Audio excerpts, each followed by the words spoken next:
अब तक हमने देखा कि जीजी के हाथ पर सोया सॉस की बूंद गिर जाती है, जिससे वह इविलाई बन जाता है और डिनर टेबल को पलट देता है और घर में धमाका भी कर देता है।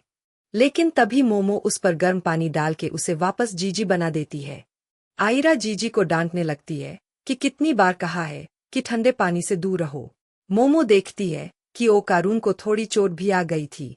वो कहता है कि इविलाई पहले से ज्यादा स्ट्रांग हो गया है। मोमो सेको से पूछती है कि हमें जीजी का कुछ तो करना पड़ेगा, वरना यह सुबह तक तो हमारा पूरा घर ही बर्बाद कर देगा। इनके पास 4 लोगों का ग्रुप आता है। सेको कहती है कि अगर तुम कुछ चोरी करने आए थे तो वापस लौट जाओ, और वो लोग चले जाते हैं। इसके बाद मोमो और आयरा लड़ने लगती है कि उन दोनों में से किसको लीडर होना चाहिए। वह चारों लोग वापस लौट कर आते हैं और बताते हैं कि हम हयाशी ग्रुप वाले हैं, जिन्हें सई को नहीं बुलाया था, और यह लोग यहाँ जीजी का भूत भगाने आए थे। वो लोग अब अपने रिचुअल की तैयारी करने लगते हैं, जिसमें वह गाना बजाना करने वाले थे। सई को बताती है कि यह लोग स्पिरिट मीडियम नहीं है, बल्कि यह तो भूतों को देख ही नहीं सकते, जो कि अच्छी बात है, क्योंकि फिर रिचुअल के दौरान भूत इनके साथ छेड़छाड़ भी नहीं करेगा। यह जो म्यूजिक बजाते हैं वह स्पिरिचुअल वर्ल्ड में गूंजता है। इसके बाद यह अपना जोरदार म्यूजिक बजाना शुरू कर देते हैं, जो सुन सबको बहुत मजा आता है। यह म्यूजिक सुन कब्रिस्तान के मुर्दे भी जाग जाते हैं और यहाँ आकर नाचने लगते हैं, और इसका असर जीजी पर भी हो रहा था और मोमो अपनी पावर से उसे पकड़ लेती है। लेकिन तभी वह जीजी के मन की बात सुनने लगती है। वो यह रिचुअल बंद करवाना चाह रहा था, क्योंकि वह इविल आई को मारना नहीं चाहता। वह तो बस किसी के साथ खेलना चाहता था। वह इतने टाइम उस कमरे में बंद था और उस दिन के सपने देखता था कि उसे भी किसी दिन बाकी बच्चों की तरह खेलने का मौका मिलेगा। लेकिन अब वह फिर से मरने वाला है। जीजी कहता है कि वह अब से और ज्यादा ध्यान रखेगा और ठंडे पानी से दूर रहेगा। प्लीज इविलाई को मत मारो। यह सब सुन से एक फायर एक सटिंग विशन निकालती है और उससे रिचुअल की आग बुझा देती है, और उन हयाशी वालों से कहती है कि खेल खत्म हुआ। इविलाई भी अब से उनकी फैमिली का हिस्सा है और वह हयाशी ग्रुप को वापस जाने को बोलती है। मोमो पूछती है कि उसने ऐसा क्यों किया, तो सई को बोलती है कि जीजी यही चाहता था। आयरा अब गुस्सा हो जाती है कि क्या अब हमें जिंदगी भर उसका ख्याल रखना पड़ेगा। उसके पास इतना फालतू टाइम नहीं है। ओकारून कहता है कि मैं और भी ज्यादा स्ट्रांग बनूंगा, ताकि जब भी इविलाई बाहर आए तो मैं उसे मार के वापस भेज सकूं। आयरा बोलती है कि ऐसे तो तुम्हारी लाइफ हमेशा खतरे में रहेगी। वह कभी शांति से नहीं सो पाएगा। ओकारून कहता है कि मुझे फर्क नहीं पड़ता, वह मेरा दोस्त है।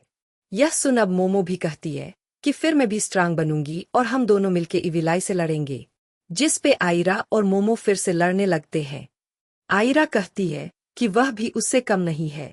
वहीं जीजी ओकारून को गले लगाने उसके पास आने लगता है। तभी सेको नोटिस करती है कि बारिश शुरू हो गई थी। वह कुछ बोले उससे पहले ही इविलाई बाहर आ जाता है और ओकारून को एक मुक्का मार के दूर फेंक देता है। यह लोग किसी तरह जीजी को होश में लाते हैं और हयाशी वाले अपना सामान समेट के यहाँ से निकल जाते हैं। इनका आधा घर टूट गया था। सेको मोमो से कुछ कार्डबोर्ड लाने को कहती है, जिन्हें यह खिड़कियों पर चिपका देते हैं। इसके बाद सेको जीजी की ट्रेनिंग करवाने लगती है, ताकि वह अपनी स्पिरिचुअल एनर्जी को कंट्रोल करना सीख जाए। ऐसा करने पर वह इविलाई को भी कंट्रोल कर सकेगा। इसके लिए जीजी वही पोज बनाता है जिसके लिए वह मोमो का मजाक उड़ाया करता था। अब रात को जीजी बाथरूम करने उठता है और ओकारून भी उसके पीछे पीछे जाता है कि कहीं विलाई बाहर ना आ जाए। वो उसके हाथ भी गर्म पानी से धुलवाता है। उनके कार्डबोर्ड की दीवार फट गई थी तो ओकारून उसे वापस चिपका देता है। जीजी ओकारून से माफी मांगती है, क्योंकि उसकी वजह से सबको इतनी तकलीफ हो रही है। ओकारून कहता है कि उसकी कोई जरूरत नहीं है। जब उसे कर्ज लगा था तब उसने भी सेको और मोमो को बहुत परेशान किया था, लेकिन उन्होंने उसका अच्छा ख्याल रखा। वह यहाँ रहने और कपड़ों के लिए बाद में पैसे देने भी आया था, पर सेको ने पैसे लेने से मना कर दिया और बोला कि तुम कर्ज चुकाना ही चाहते हो तो किसी और की मदद कर देना जो मुसीबत में हो। हमें एक दूसरे का ख्याल रखना चाहिए। और सेको की यह बात ओकारून को बहुत अच्छी लगी थी और वह भी सेको की तरह बनना चाहता है, इसीलिए वह जीजी की मदद कर रहा है। खैर, अगली सुबह आयरा उठकर अपना फेस वॉश करती है और मेकअप भी, जिसके बाद यह लोग नाश्ता करने बैठ जाते हैं। सेको फिर से जीजी को याद दिलाती है कि उसे सीधी पीठ करके बैठना होगा जिससे वह अपनी एनर्जी कंट्रोल कर सके। इसके बाद यह तीनों स्कूल के लिए निकल पड़ते हैं और आयरा ओकारून को बताने लगती है कि मोमो नींद में लात मारती है और दोनों ऐसे ही झगड़ती रहती है। स्कूल में मोमो मी और मोको से कहती है कि वो अब एक पार्ट टाइम जॉब करेगी ताकि अपने घर की मरम्मत करवा सके। वो रात भर ठंड में मरी है। मोको बताती है कि रिदीना कह तो रही थी कि उसके पास एक पार्ट टाइम जॉब है, उसे अपने रेस्टोरेंट के लिए एक वेटर चाहिए और मोमो यह जॉब करने को तुरंत हाँ कर देती है।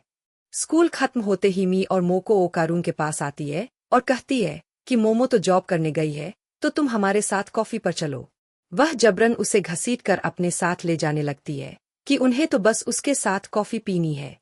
ओकारून कहता है कि उसे तो डेट बोलते हैं। मोको बोलती है कि मोमो अगर जीजी के साथ कॉफी पिएगी तो उसे डेट कहेंगे क्या। ओकारून कहता है कि बिल्कुल भी नहीं और हार मान के इनके साथ जाने लगता है। वह उसे एक मेड कैफे लेकर जाती है जहां लड़कियां मेड का आउटफिट पहनकर काम करती है और ओकारून यहाँ मोमो को भी मेड के आउटफिट में देखता है, इसीलिए वह दोनों ओकारून को यहाँ ले आई है और मोमो ओकारून को देख शर्माने लगती है। ओकारून का चेहरा भी लाल हो जाता है और एपिसोड यहीं पर खत्म हो जाता है।